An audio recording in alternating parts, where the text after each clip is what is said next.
अभिवादन स्वीकार कीजिए विनय मिश्रा का। अब समझते हैं आरएसएस और जनसंघ की इस आंदोलन में एंट्री कैसे हुई। महात्मा गांधी की हत्या की साजिश के कारण आरएसएस और जनसंघ बहुत बदनाम हो चुका था। मेन स्ट्रीम राजनीति में उनका कहीं कोई दखल नहीं था और ना ही राजनीति में आने का उन्हें कोई मौका मिल पा रहा था। जेपी के इस आंदोलन में उन्हें अपने लिए बहुत बड़ा सहारे की उम्मीद जाग उठी। राष्ट्रीय राजनीति में तमाम कोशिश करने के बाद भी उनकी एंट्री नहीं हो पाई थी। यह आंदोलन जनसंघ के लिए एक बहुत बड़ा सहारा बनकर उभरा और उसके बाद वे सब जेपी से मिले।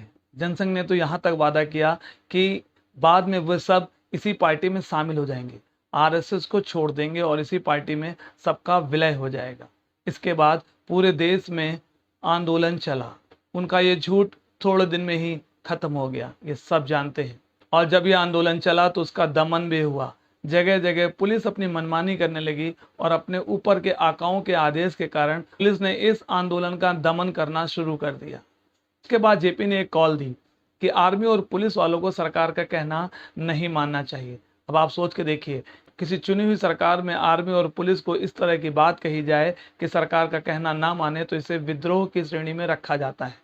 आज के दौर में अगर ये बात कही जाती तो उसका अंजाम क्या होता, यह आप सब अच्छी तरह से जानते हैं। पुलिस और आर्मी को इस तरह का आह्वान करना लोकतंत्र में काफ़ी गलत माना जाता है। अगर आज के दौर में कोई नेता पुलिस या आर्मी से इस तरह का आह्वान करे कि वो सरकार का कहना ना माने तो आज उसे राजद्रोह में रखा जाएगा। ऐसे नेता पर राजद्रोह लगाकर उसे तुरंत जेल में डाल दिया जाएगा। दूसरी तरफ कांग्रेस के नेता अपने सत्ता के अहंकार में डूबे हुए थे और मनमाने तरीके से भ्रष्टाचार कर रहे थे। नेताओं पर सफलता का अहंकार सर चढ़कर बोल रहा था। सत्ता का नशा क्या होता है ये नेताओं से अच्छा कोई नहीं जानता। इसी बीच एक बड़ी घटना हुई जिसके कारण इमरजेंसी लगी। जगमोहन लाल सिन्हा इलाहाबाद में हाई कोर्ट के जज थे। उनके यहाँ राज नारायण ने इंदिरा गांधी के खिलाफ एक याचिका डाली। इस याचिका में दो बातें थी।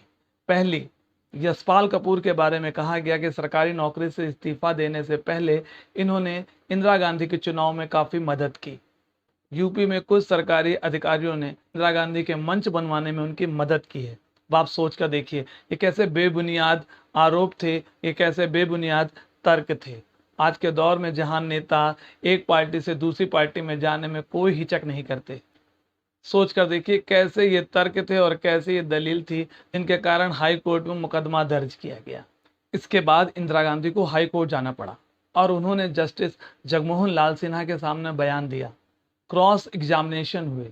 इंदिरा गांधी देश की पहली और आखिरी प्रधानमंत्री थी जिन्हें हाई कोर्ट में जाकर जज के सामने बयान देने पड़े और जस्टिस जगमोहन चौधरी ने इंदिरा गांधी के चुनाव को डिबार कर दिया। कुलदीप नैयर, जो कि इंदिरा गांधी के धुर विरोधी रहे, उन्होंने भी इस फैसले पर आश्चर्य व्यक्त किया। ये फैसला उनके गले से नीचे नहीं उतर रहा था।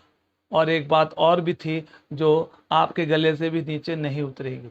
जी हाँ, राज नारायण के वकील रहे शांति भूषण, जो कि प्रशांत भूषण के पिता हैं, जिन्होंने इंडिया अगेंस्ट करप्शन अभियान चलाया और बाद में जिस बेइज्जती के साथ ये वहाँ से निकाल दिए गए, ये आप सभी अच्छी तरह से जानते हैं।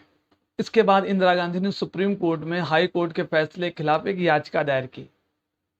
इस याचिका पर सुनवाई करते हुए सुप्रीम कोर्ट ने एक आदेश दिया कि आप प्रधानमंत्री तो बने रह सकते हैं लेकिन सदन के अंदर आप वोट नहीं डाल सकती।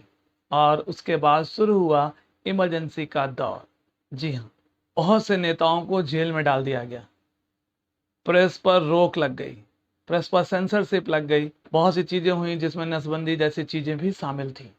इमरजेंसी को लोकतंत्र में काला धब्बा माना गया और कांग्रेस नेता राहुल गांधी ने भी इस बात को स्वीकार किया है कि इमरजेंसी लगना देश के हित में कहीं नहीं था। कांग्रेस के बड़े नेताओं ने इमरजेंसी की इस घटना पर कई बार जनता के सामने अलग अलग तरीकों से माफी भी मांगी। इमरजेंसी के 2 साल बाद जनता ने इंदिरा गांधी को चुनाव में हरा दिया। ये वही जनता थी जिसने 1971 में इंदिरा गांधी को प्रचंड बहुमत दिया था, गांधी को आयरन लेडी का खिताब भी दिलाया था। और बाद में 1980 में इंदिरा गांधी फिर से लौट कर आती है और मजबूती के साथ। और इस बीच जिन नेताओं ने सरकार बनाई भी, वो भी सरकार चला नहीं पाए। और सबसे ज़्यादा फायदा अगर किसी को मिला तो वो जनसंघ को। जिस पार्टी का एक भी नेता राष्ट्रीय राजनीति में नहीं आ पा रहा था, अब वहां से उनके नेता चुनाव जीतकर राष्ट्रीय राजनीति में आ चुके थे।